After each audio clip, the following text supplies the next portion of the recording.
You're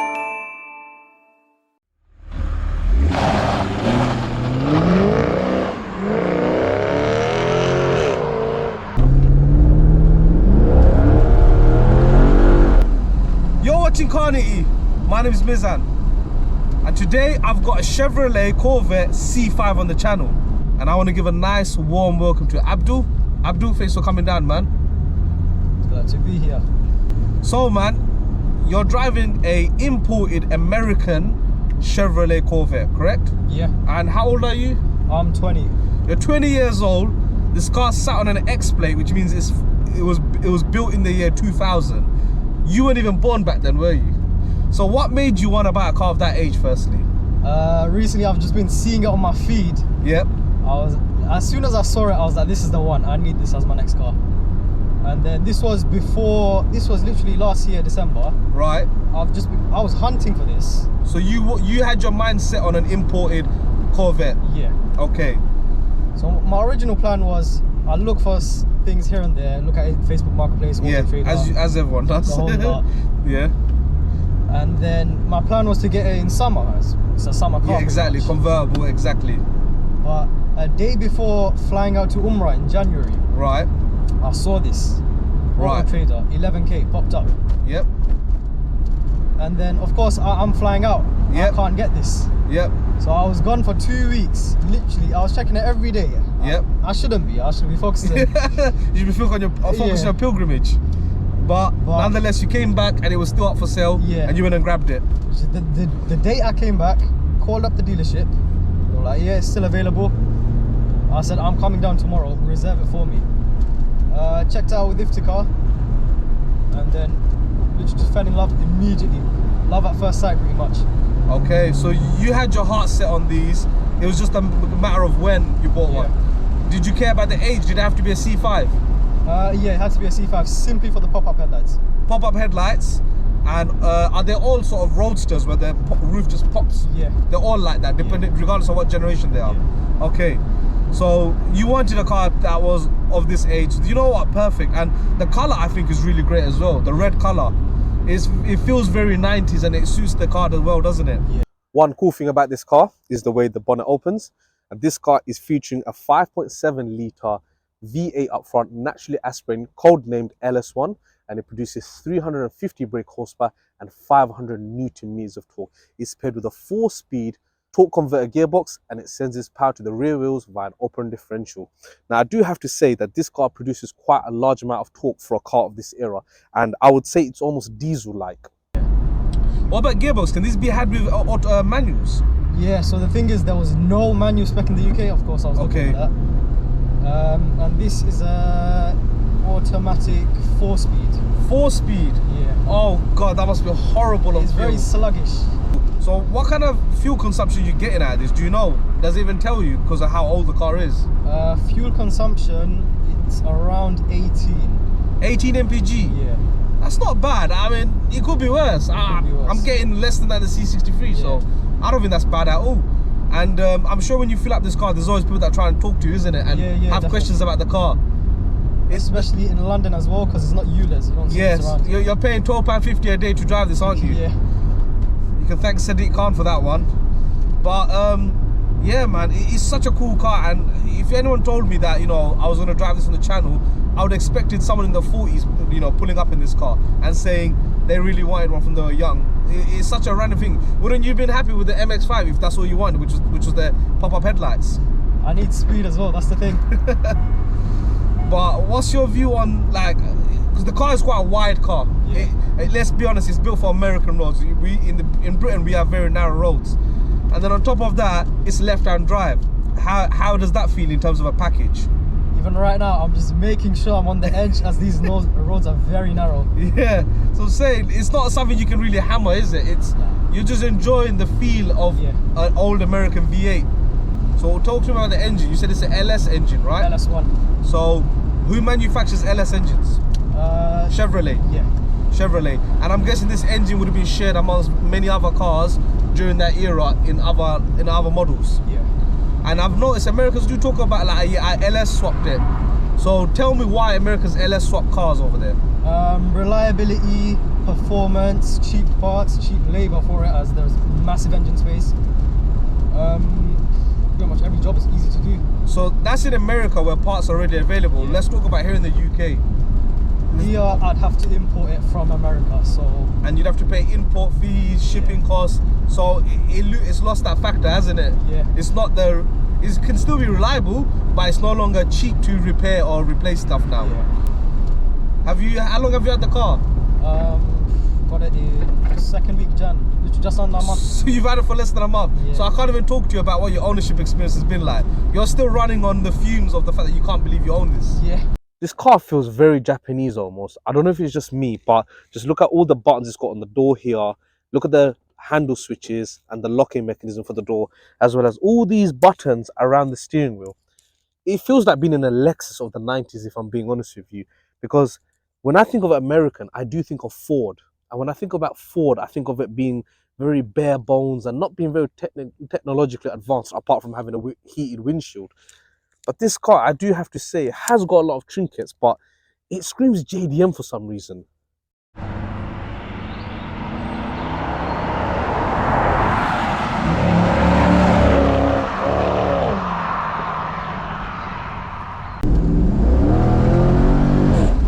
That sounds so good.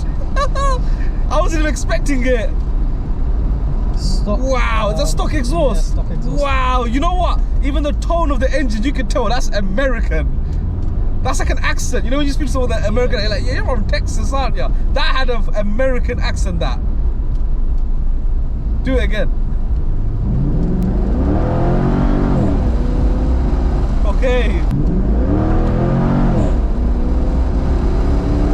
Slow down. Ooh, I smashed him.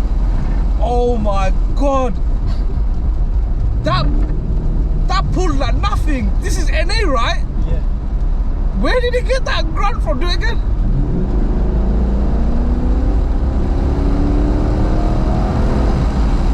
Whoa! Whoa! I can't believe that!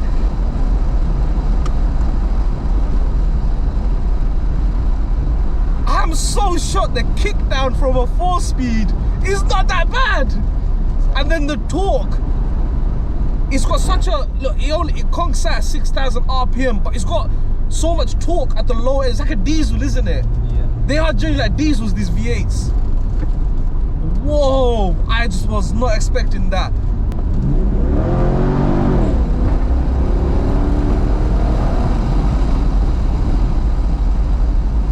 Oh my God. I don't know how to sum this car up. This car is insane. That is insane. I was expecting it to be a bit of a boat. I'm gonna be honest with you. I thought it's a 2000s car, it's an import, it's got a crap gearbox, you know, great engine, but it's gonna be limited. But it's really not.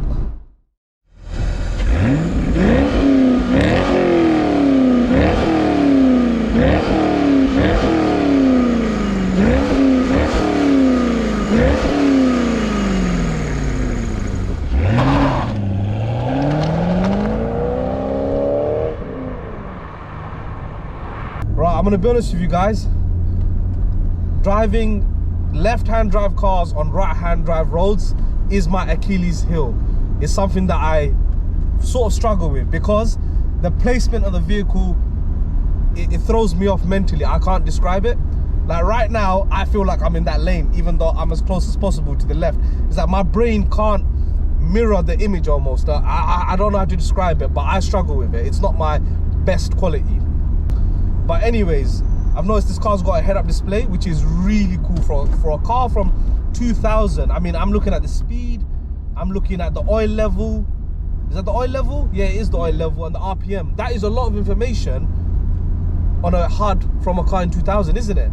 And one thing I have about imported American cars, because this is not the first American car I've driven, is the left mirror is like when you do GCSE maths and they give you a mirror and a protector when you do them, you know what I'm talking about? Yeah.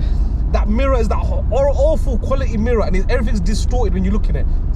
Why? The left mirror is always like that, but the right mirror is your typical good mirror. But you have to get used to the dimensions of the car, and that for me is a difficult part of driving one of these. It feels like an absolute beast in terms of the size. Even in terms of the steering, it has got electric steering, isn't it? It's not hydraulic, which is quite cool for the era, because you'd think it'd be hydraulic. But look, you can take the turns with not that much effort. So this car is quite weird in the sense of it's a 90s car, but it doesn't feel like a 90s car to some degree. It's visually, it looks like it, but it drives more. It has the features and toys from a car in the 2000s.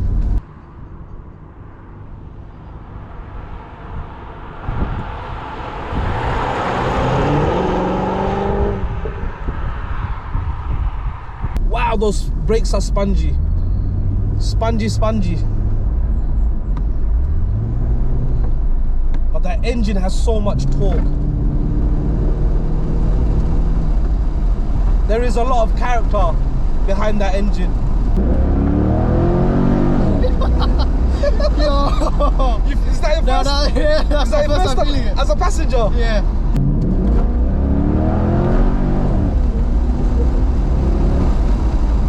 It's the low end. It's all, you know, when you rev this car out, there's no reward. Yeah. When I think about revving it out, I feel like there's no reason to rev it out, because what's the point? It gives so much enjoyment from low down. You're like, why? Do you not agree? Yeah, 100%. Flooring it from a straight. Yeah. Every time there's wheel spin as well. But that's the thing though, they say American cars. I'm enjoying it just by giving it a good tap here and there. You don't even have to, you know, do stupid speeds in this. It's genuinely enjoyable doing these quick pulls. This is not a B-road basher. I don't think I'm going to be setting lap times in this car. But I think in terms of pure driving enjoyment, this is definitely an enjoyable car.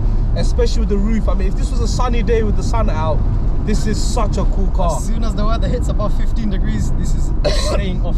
I drive with the roof down all year round. I don't care. As long as it's not raining, I just need my heating on.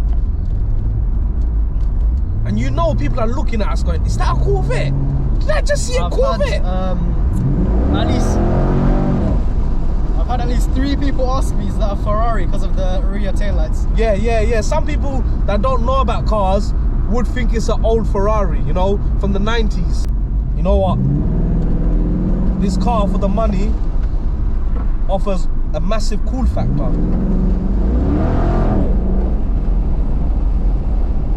And you haven't even done any exhaust mods, have you? Ah, straight stock.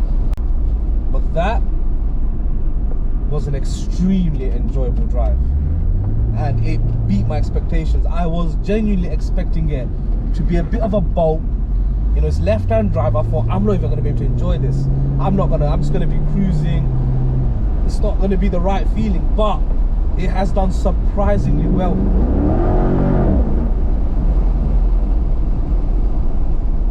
And I think as a passenger, you feel it way more than the driver. Yeah.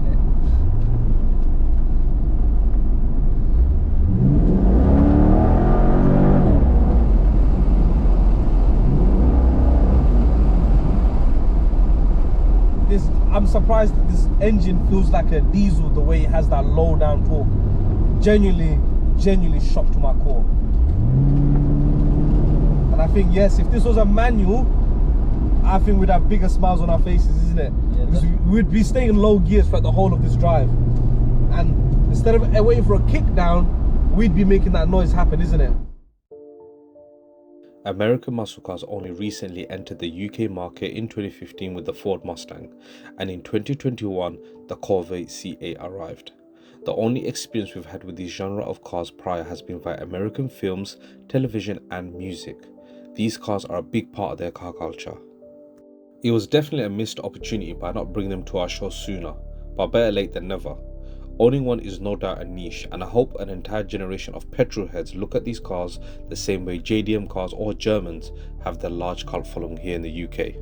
The C5 isn't going to win any awards for its capabilities, but what it does deserve is an accolade for being an affordable entry into muscle car ownership. It's also a bragging right and something different to nearly every other car on the road. I really hope this segment grows and people continue to import older models such as the C5. I think our crossover SUV contaminate roads would look much better with these old V8s cruising along.